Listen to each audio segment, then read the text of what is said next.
Hi all, Miggy Make It Go here. I didn't film an intro for this, so here is making a cravat, or Ascot tie if you prefer that terminology.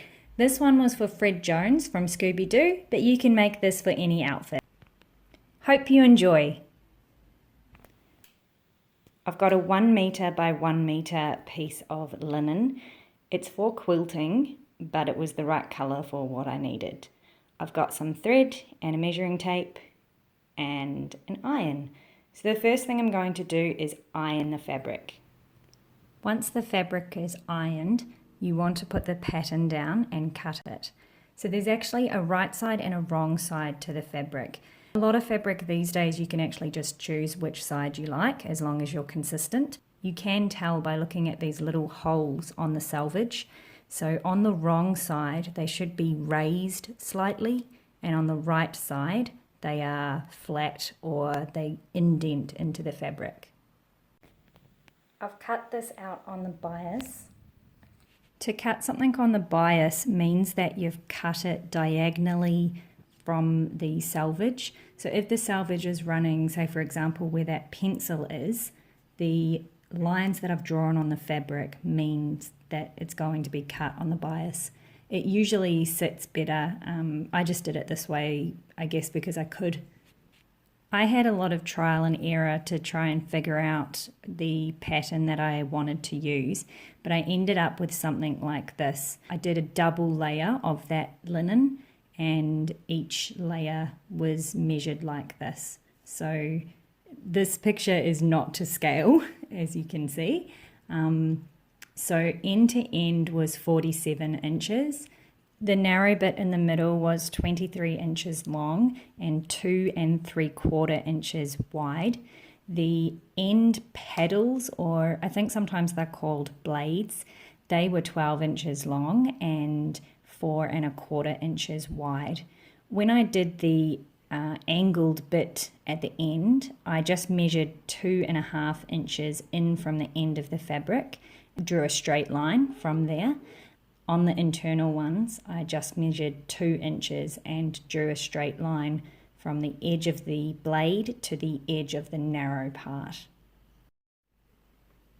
I found that it helped having a straight line down the center, and I did this, as I said, double layered, so I just had 2 layers of fabric, one on top of the other. Throughout this process, the fabric should be pinned, securely pinned to each other to stop it moving, and I'm just trying to figure out if it's the right measurements. Because I had some of that toing and froing, this part here is filmed before I actually cut and figured out what the pattern was. So I needed to make sure that this length was going to be appropriate for what I wanted to do. I couldn't find any pins, but paper clips work. I wouldn't say just as well, but paper clips are okay. So I'm going to try and tie this Ascot and we'll see if it's the right measurements. So this is a cravat, but it's also called an Ascot tie. I'm actually making this for a costume. It's for Fred Jones of Scooby.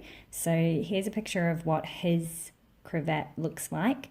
And I followed these instructions when I was trying to try it on and see where it was going to fall and if I liked the length of it.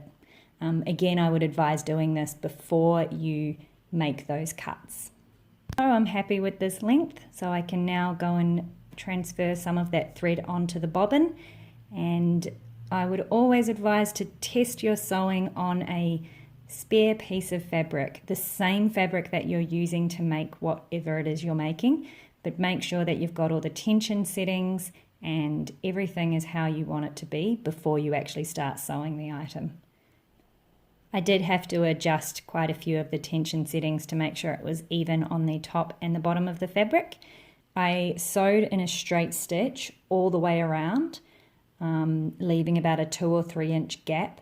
I also did a zigzag just on the edges just to try and stop it fraying. This is only for one evening, but obviously if you wanted it for a longer time, you'd probably want to use an overlocker.